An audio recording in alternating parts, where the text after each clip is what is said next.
नमस्कार, राज्यसभा टीवी के खास कार्यक्रम विशेष में आपका स्वागत है। मैं हूं श्याम सुंदर।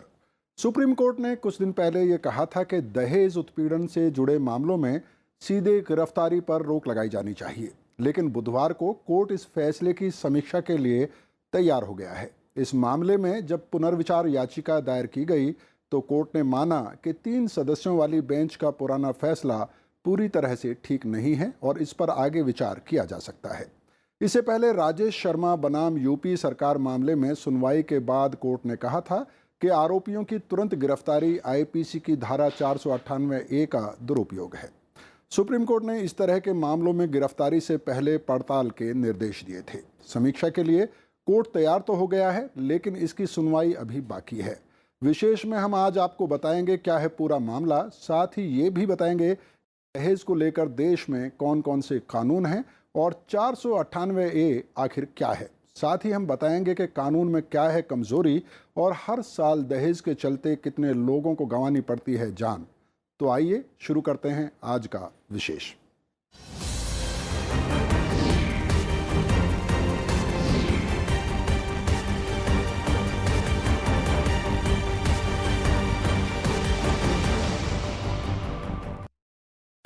दहेज प्रताड़ना मामले में सीधे गिरफ्तारी पर रोक के अपने पुराने फैसले पर फिर से गौर करेगा सुप्रीम कोर्ट। कोर्ट ने कहा है कि दहेज उत्पीड़न को लेकर कानून पहले से ही है, ऐसे में जांच कैसे की जाएगी इसको लेकर गाइडलाइन बनाने का आदेश अधिकार क्षेत्र का उल्लंघन है।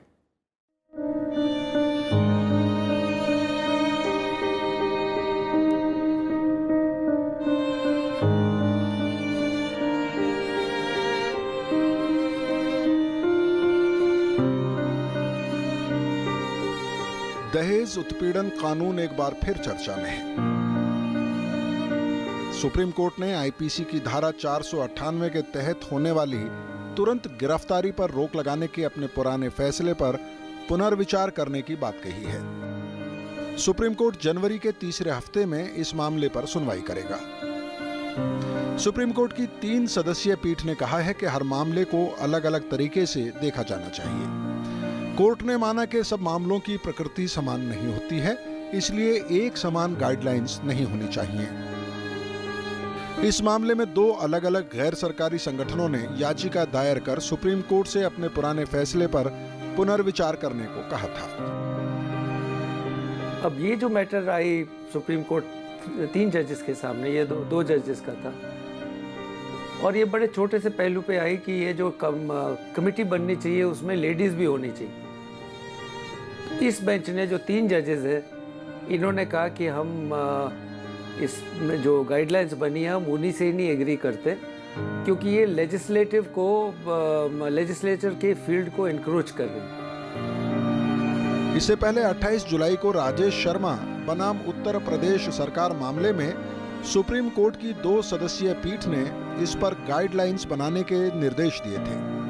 इस मामले में तब सुप्रीम कोर्ट ने कहा था कि दहेज उत्पीड़न मामले में सीधे गिरफ्तारी नहीं होनी चाहिए। तब सुप्रीम कोर्ट की बेंच ने कहा था कि आरोपियों की गिरफ्तारी से पहले पुलिस इस बात की पड़ताल करे कि शिकायत सही है या नहीं। इस पड़ताल के लिए 3 सदस्यीय परिवार कल्याण समिति बनाने के निर्देश दिए गए थे, जिसमें कोई पुलिसकर्मी न हो। समिति की रिपोर्ट आने तक आरोपियों की गिरफ्तारी न करने को कहा गया था। इसके साथ ही सुप्रीम कोर्ट ने विदेश में रहने वालों को पासपोर्ट जब्त होने पर निजी पेशी से छूट देने को कहा था। कोर्ट ने ऐसे आरोपियों को वीडियो कॉन्फ्रेंसिंग के जरिए पेशी की सुविधा देने को कहा था।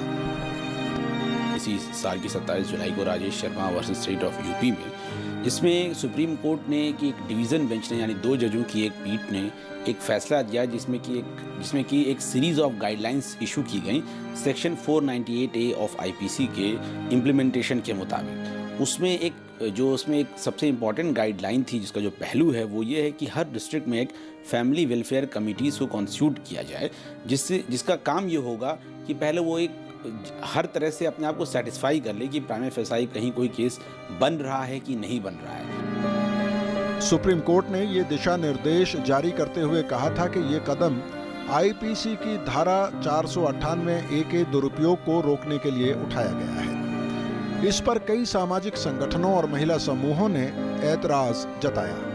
महिला संगठनों का कहना है कि सुप्रीम कोर्ट के इस फैसले से दहेज कानून कमजोर होगा। महिला अधिकारों की पैरवी करने वालों के मुताबिक दहेज उत्पीड़न या घरेलू हिंसा की शिकायतों के तहत दर्ज हुए मामले पहले से ही सीधा कोर्ट में नहीं पहुंचते, न ही हर मामले में गिरफ्तारी हुआ करती है। इस तरह के मामले में शिकायत दर्ज कराने के लिए पीड़ित को पुलिस थाना, विमेन सेल और मीडिएशन जैसी तमाम प्रक्रियाओं से होकर गुजरना पड़ता है और ये काफी कष्टदायी है।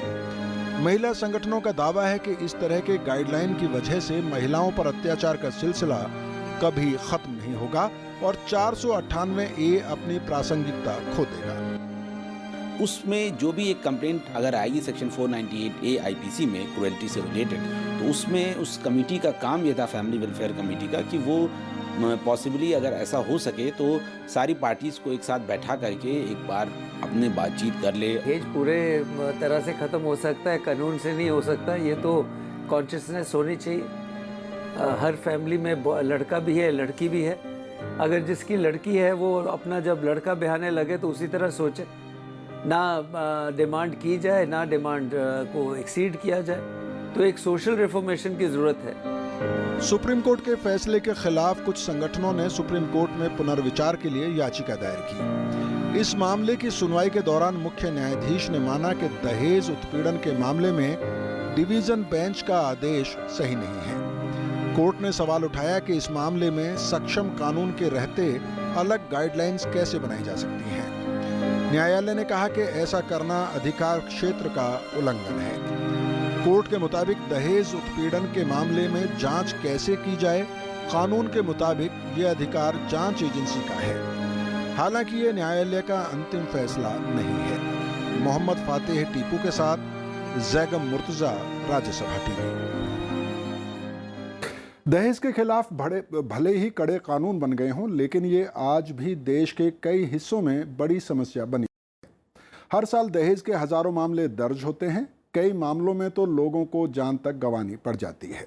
आइए जानते हैं देश में इस वक्त सालाना कितने दहेज के मामले दर्ज होते हैं।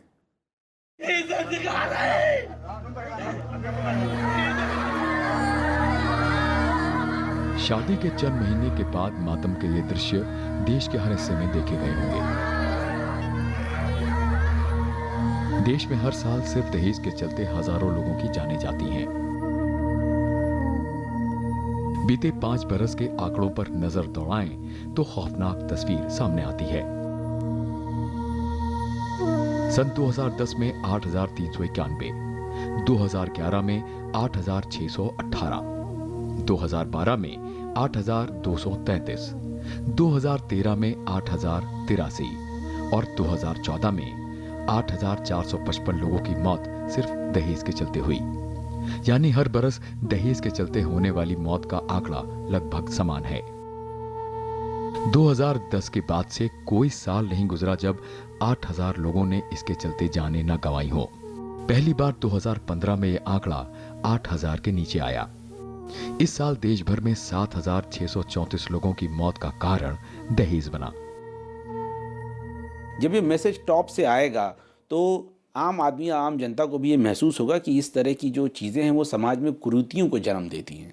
इस तरह समाज में एक आप खुद से एक ऐसा विष बो रहे हैं जिसका इम्पैक्ट बहुत ही ख़राब होता है। समाज इससे जो है एक तरह से उसमें एक गंदगी फैल रही है, जिसको रोकना बहुत ज़रूरी है और सरकार का तो ये दायित्व बनता ही बनता है। साथ में हम जो लोग हैं, एक तबका ऐसा होता है जिसकी बात को अगर जनता सुन के उसको लगता है कि इसकी बात में वज़न है, तो उन लोगों को भी आगे आना चाहिए और उन कुरीतियों के जो साइड इफ़ेक्ट्स हैं वो बताने चाहिए।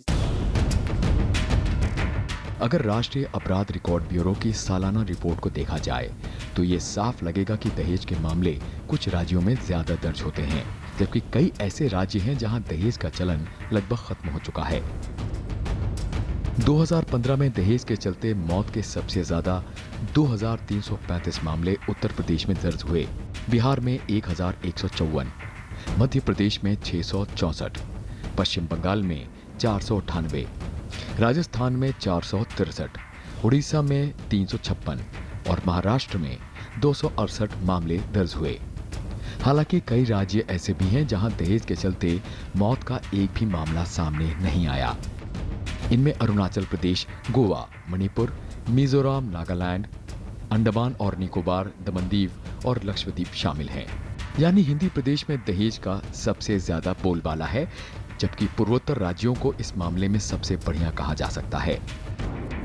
हर जगह की सरकार को इस पे एफर्ट लेना चाहिए और इनकरेज करना चाहिए, उसको पॉपुलराइज करना चाहिए कि किस तरह से अगर फलां जगह पे फलां किसी भी ऐसे जो कोई भी पब्लिक फिगर हो, उसके वहाँ अगर ऐसी शादी हो रही है जिसमें दहेज बिल्कुल भी नहीं लिया और दिया जा रहा है, तो उसको ज़रूर से पब्लिसाइज करना चाहिए।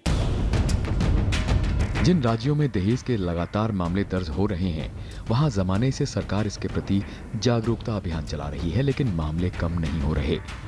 बात सिर्फ दहेज के चलते हत्या या मौत की नहीं है। ज्यादातर मामलों में महिलाओं को शारीरिक और मानसिक प्रताड़ना झेलनी होती है और हर बरस ऐसे मामले बढ़ते जा रहे हैं। 2010 में दहेज उन्मूलन कानून के तहत देश में 5,182 मामले दर्ज हुए। 2011 में 6,619, 2012 में 9,038, 2013 में 10,709 और 2014 में 10,050 शिकायतें पुलिस के पास पहुंची। हर बरस बढ़ रहे इन मामलों के पीछे लोगों की जागरूकता और घरेलू हिंसा निवारण कानून को भी जानकार वजह मान रहे हैं। प्रॉब्लम ये है हमारे समाज में कि जो दहेज जब दिया जाना और लिया जाना दोनों को ग्लोरीफाई किया जाता है। हमारी सोसाइटी में जो सबसे बड़ी प्रॉब्लम इस वक्त है वो ये है कि हम दहेज को ग्लोरीफाई कर चुके हैं। बहुत बोस्टफुल होकर के लोग बताते हैं कि फलां की शादी में इस तरह से इतना इतना दहेज दिया गया या इतना इतना दहेज उसको मिला हुआ है। अब तो बाकायदा रेट लगते हैं। तो ये चीज़ जो इस तरह की आ चुकी है, सोसाइटी को अब इसमें बहुत ऐसा वक्त आ गया है कि सोसाइटी को आगे आना पड़ेगा। अगर राज्यों के हिसाब से देखें तो 2015 में जिन राज्यों में दहेज के खिलाफ सबसे ज्यादा मामले दर्ज हुए, उनमें उत्तर प्रदेश फिर से पहले नंबर पर है। उत्तर प्रदेश में 2,766, बिहार में 1,867, झारखंड में 1,552, कर्नाटक में 1,541, उड़ीसा में 1,201 और आंध्र प्रदेश में 303 मामले दर्ज हुए। असम को छोड़ दें तो 2015 में पूर्वोत्तर के किसी भी राज्य में दहेज का एक भी मामला दर्ज नहीं हुआ। कई शहर इस मामले में सबसे ज्यादा बदनाम हैं। 2015 में दहेज के चलते सबसे ज्यादा मौत दिल्ली में हुई। दिल्ली में 100, पटना में 74, बेंगलुरु में 54, आगरा में 43, जयपुर में 30 और जोधपुर में 28 लोगों की मौत का कारण दहेज बना। लेकिन इसी दौरान दहेज के सबसे ज्यादा मामले बेंगलुरु में दर्ज हुए। पर कन्विक्शन रेट सिर्फ 15.6% था। तो इस तरह से तो देखिए केसेस तो होते रहते हैं, इसमें कमी हमारी तरफ से अभी ये है कि कमी आती नहीं है। बट ये जो जिस तरह का एक गंदगी फैल गई है समाज में, इस तरह से इस गंदगी को दूर करने के लिए अब ये ज़रूरी है कि जो शादी से पहले भी हस्बैंड और वाइफ की काउंसलिंग कराई जाए। आंकड़े बताते हैं कि 2015 में पुलिस के पास दहेज के चलते मौत के 4,673 मामले पिछले बरस से लंबित थे। इसके अलावा 2015 में 7,634 नए मामले दर्ज हुए, जबकि इनमें सिर्फ एक मामले की जांच पूरी हो पाई। 12,300 केस की पुलिस जांच कर रही है, जबकि 207 मामलों का पुलिस ने पूरी तरह निपटारा कर दिया। इसी तरह दहेज के करीब 15,000 अतिरिक्त केस पुलिस के पास इस वक्त लंबित हैं। 2015 में दहेज के एक भी मामले की जांच पुलिस पूरी तरह नहीं कर पाई। अगर दर्ज मामलों में अनुपात की सजा की बात करें तो दहेज के चलते होने वाली मौत में सजा की दर सिर्फ 34.7% है। 2015 में कोर्ट में 5,165 मामलों की सुनवाई पूरी हुई, जिनमें अदालत ने 1,792 मामलों में सजा सुनाई, जबकि 3,373 मामलों में आरोपियों को बरी कर दिया गया। दहेज उन्मूलन कानून के तहत दर्ज हुए मामलों में सजा की दर और भी कम है। ऐसे मामलों में अदालत ने महज 18.5% लोगों को सजा दी। मोहम्मद फतेह टीपू के साथ ब्यूरो रिपोर्ट, राज्यसभा टीवी। दहेज एक पुरानी कुरीति है और इसका चलन देश के तकरीबन सभी क्षेत्रों और सभी तबकों में है। दहेज प्रताड़ना की शिकायतों से निपटने के लिए सरकार ने आज़ादी के बाद से कोशिशें शुरू की। इसके बाद दहेज उत्पीड़न से निपटने के लिए कड़े कानूनी प्रावधान भी किए गए, लेकिन ये कानून अभी भी नाकाफी साबित हो रहे हैं।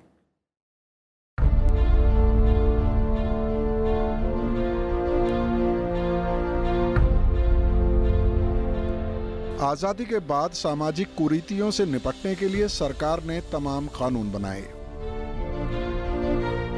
दहेज उत्पीड़न के बढ़ते मामलों से निपटने की पहली कोशिश 50 के दशक में शुरू हुई। संसद ने लंबी चर्चा के बाद 1961 में दहेज निषेध कानून को मंजूरी दी। इसके तहत दहेज लेने, देने या इसके लेन देन में सहयोग करने पर 5 साल की कैद, 15,000 रुपए के जुर्माने का प्रावधान किया।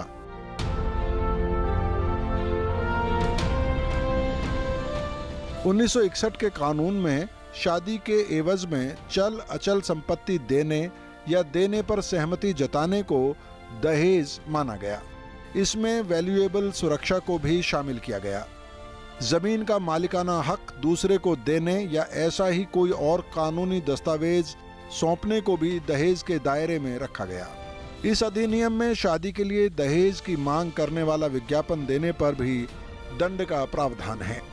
साथ ही कहा गया है कि दहेज के लेन देन के लिए किया गया कोई भी समझौता कानूनी तौर पर मान्य नहीं है। देखिए, दहेज को रोकने को और ख़त्म करने के लिए पहले से ही 1961 में जो सबसे इम्पॉर्टेंट लेजिस्लेशन बना था वो डाउरी प्रोहिबिशन एक्ट था। 1961 में आया था ये, और उसमें न सिर्फ दहेज लेना बल्कि दहेज देने को भी एक पनिशेबल ऑफेंस बताया गया है। उसमें सज़ा भी प्रिस्क्राइब की गई है, और न सिर्फ आप दहेज जो देने और लेने से पहले जो डिमांड है वो डिमांड को भी पनिशेबल बनाया गया है सेक्शन 4 में। अगर आप डिमांड भी करते हैं डाउरी की तो वो भी एक पनिशेबल ऑफेंस है, 6 महीने उसकी सज़ा है। 1961 के दहेज निषेध अधिनियम की धारा 3 के तहत दहेज लेने के आरोपी और धारा 4 के तहत दहेज की मांग करने वाले की जिम्मेदारी है कि वो खुद को बेगुनाह साबित करे। अधिनियम में दहेज प्रथा के खात्मे के लिए सक्षम अधिकारियों की नियुक्ति करने और राज्य सरकारों को इस संबंध में कानून बनाने का अधिकार दिया गया। इस कानून के तहत शादी के दौरान या उसके बाद अगर दहेज का लेन देन हुआ है तो दहेज में ली गई संपत्ति वधू को देने का प्रावधान है। संपत्ति हस्तांतरित न करने पर 2 साल तक की कैद और 10,000 रुपए तक का जुर्माना हो सकता है।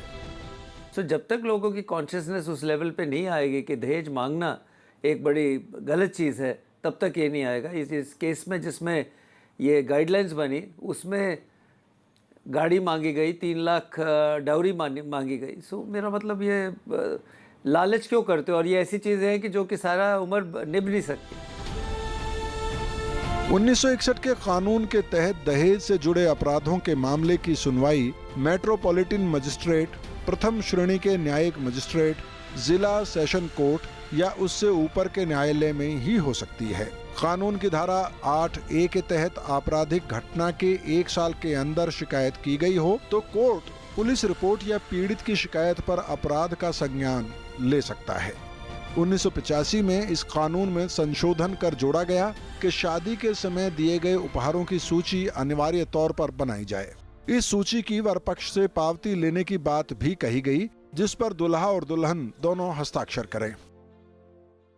इसमें इस कानून की कमी नहीं है। हमारे देश में कानून तो पूरे बने हुए हैं, बट उनको उस तरह से इम्प्लीमेंट नहीं किया जाता है जिस मोटिव और जिस इंटेंशन और जिस ऑब्जेक्ट के तहत उसको फ्रेम किया जाता है।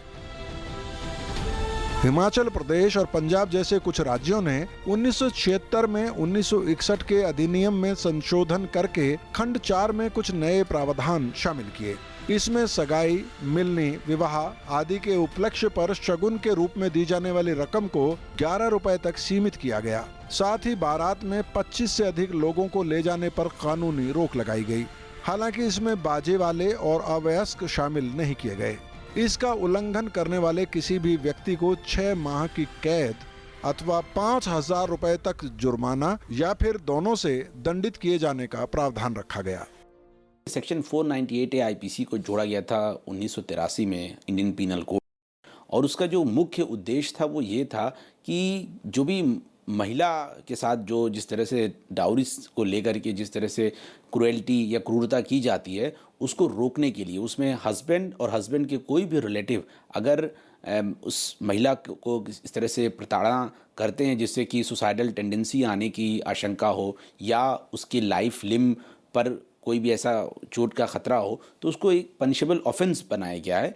ये इसका मुख्य उद्देश्य यही था कि डाउरी के तहत डाउरी को रखते हुए मद्देनज़र किसी महिला का अननेसेसरी प्रताड़ना न की जाए। इसके अलावा भारतीय दंड विधान में भी दहेज रोधी कई प्रावधान किए गए।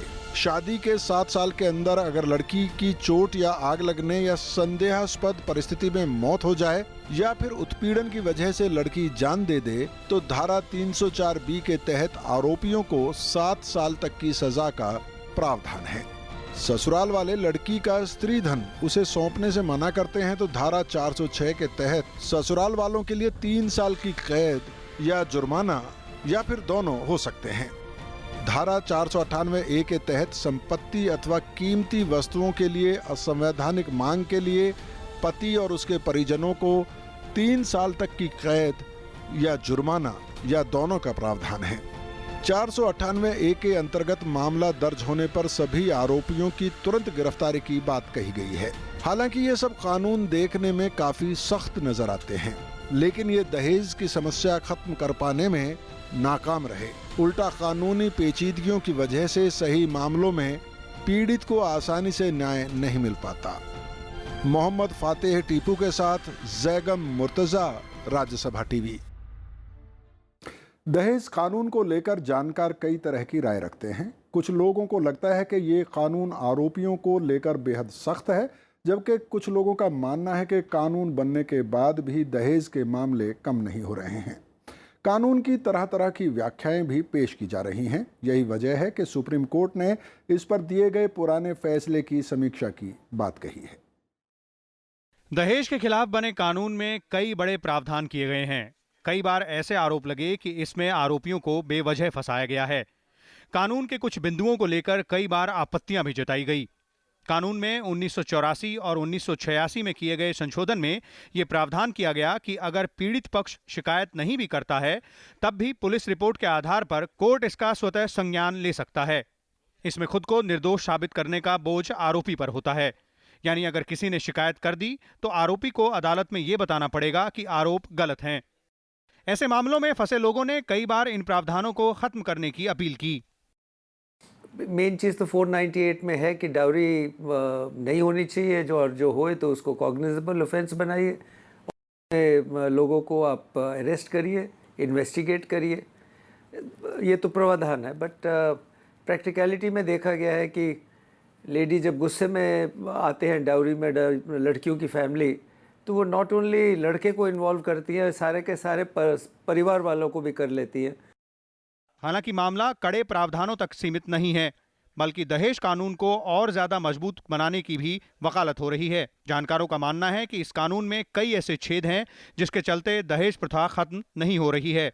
मसलन कानून के मुताबिक दहेज प्रतिबंधित है, लेकिन उपहार दिए जा सकते हैं। अगर दूल्हे की तरफ से दहेज की मांग नहीं की गई हो और दुल्हन का परिवार उन्हें पैसे या संपत्ति दे रहे हो, तो इसे दहेज नहीं माना जाएगा। माली हालात के दायरे में अगर दुल्हन के परिवार ने दूल्हे को बिना मांगे कुछ दिया तो इसे दहेज नहीं माना जाएगा। जानकारों का आरोप है कि ज्यादातर मामलों में जब शिकायत पुलिस के पास पहुंचती है तो दोनों पक्ष सुलह करके पुलिस को यह बताते हैं कि मामला दहेज का है ही नहीं और दुल्हन पक्ष ने उपहार दिया है। सेक्शन 3 में ये भी यहाँ तक लिखा हुआ है कि अगर आप कोई भी सामान ब्राइड या ब्राइड ग्रूम को दे रहे हैं तो उसकी एक लिस्ट मेंटेन होगी। उसके बाद बिना किसी डिमांड के, वो जो भी गिफ्ट आप एक्सचेंज कर रहे हैं वो बिना किसी डिमांड के होना चाहिए और उसकी एक लिस्ट भी मेंटेन की जानी चाहिए इन अकॉर्डेंस विद रूल्स। हालांकि ऐसा होता नहीं है, तो इसमें इस कानून की कमी नहीं है। हमारे देश में कानून तो पूरे बने हुए हैं, बट उनको उस तरह से इम्प्लीमेंट नहीं किया जाता है जिस मोटिव और जिस इंटेंशन और जिस ऑब्जेक्ट के तहत उसको फ्रेम किया जाता है। कानून में एक प्रावधान ऐसा भी है जिसको हटाने की मांग महिला अधिकार कार्यकर्ता कर रहे हैं। कानून के मुताबिक अगर दहेज लिया गया है तो शादी के 3 महीने या दहेज लेने के 3 महीने के भीतर उसे दुल्हन को सौंपना होगा। अगर दुल्हन नाबालिग है और उस वक्त दहेज लिया गया है तो दुल्हन के बालिग होने के 3 महीने के भीतर उसे दुल्हन को सौंपना होगा। जानकारों का यह भी कहना है कि अगर दहेज लेना अपराध है तो इस तरह के प्रावधान कानून में नहीं होने चाहिए। ऐसे प्रावधानों की ओट लेकर लोग खुलेआम दहेज लेते हैं। मोहम्मद फतेह टीपू के साथ ब्यूरो रिपोर्ट, राज्यसभा टीवी। और अब विशेष के अंत में आपको छोड़ जाते हैं एक ऐसी रिपोर्ट के साथ जिसमें आप जान पाएंगे कि कैसे दशकों से भारत में दहेज एक बड़ी समस्या बनी हुई है और कैसे देश में दहेज, कन्या भ्रूण हत्या समेत महिलाओं की दुर्दशा का अहम कारण है। आप देखिए रिपोर्ट, मुझे दीजिए अनुमति। नमस्कार। राकेश पिलानिया, इसके फेसबुक पेज पर जाएंगे तो पाएंगे कि ये म्यूजिक में जगजीत सिंह से लेकर एल्टन जॉन और म्यूजिक में वुडी एलन से लेकर स्लीपलेस इन सियाटल का शौकीन था। लेकिन 5 अक्टूबर 2015 की रात उसने गुरुग्राम की पॉश कॉलोनी के नवी मंजिल के फ्लैट से कूदकर आत्महत्या कर ली। पुलिस के मुताबिक मल्टीनेशनल बैंक में काम करने वाले राकेश पिलानिया की शादी को कुछ ही महीने हुए थे। पति पत्नी में किसी बात को लेकर तनाव चल रहा था। तनाव इस सीमा तक पहुंच गया कि राकेश को आत्महत्या ही एक रास्ता दिखा। राकेश के परिवार वालों ने लड़की के परिवार वालों पर आत्महत्या के दबाव का मुकदमा दर्ज किया, लेकिन इसके तुरंत बाद लड़की वालों ने पिलानिया परिवार पर दहेज प्रताड़ना का मुकदमा दर्ज करा दिया। मई 2016 में पंजाब हाई कोर्ट का फैसला आया कि राकेश वाकई में डिप्रेशन में था और उसकी पत्नी ने सहारा देने की बजाय उसके साथ दुर्व्यवहार किया। ये केस दहेज प्रताड़ना के खिलाफ बने कानून का खुला दुरुपयोग था। पिलानिया केस को जर्नलाइज करके देखने की गलती नहीं करनी चाहिए। आज भी जब हम पहले से कहीं ज्यादा विकसित, शिक्षित और आधुनिक हैं, दहेज एक समस्या है। अब आंचल भाटिया के केस को ही लीजिए। खुशमिजाज, जिंदगी से भरपूर आंचल एक प्राइवेट बैंक में काम करती थी। वो अक्षत शर्मा से प्यार करती थी और उससे शादी भी की। लेकिन शादी के 3 महीने बाद ही आंचल ने आत्महत्या कर ली। आंचल के परिवार वालों का आरोप था कि उसके ससुराल वाले उस पर नया घर खरीदने के लिए पैसा लाने का दबाव डाल रहे थे और जब उसने इनकार किया तो उसे मारकर आत्महत्या का केस बना दिया। दरअसल दहेज प्रथा को रोकने की राह में कई सामाजिक और व्यवहारिक अड़चनें हैं। दहेज प्रथा भारतीय संस्कृति का हिस्सा नहीं थी, लेकिन आर्थिक कारणों से समाज ने इसे हाथों हाथ लिया। लेकिन दहेज को अपनाते वक्त समाज ये भूल गया कि जरा सी आर्थिक मदद पूरी स्त्री जाति के लिए अभिशाप बन जाएगी। इस अभिशाप को मिटाने में गेहूं के साथ खून पिसने की बात आती है तो संविधान ये भी कहता है कि किसी बेगुनाह को सजा नहीं मिलनी चाहिए। Bureau report, Rajya Sabha TV.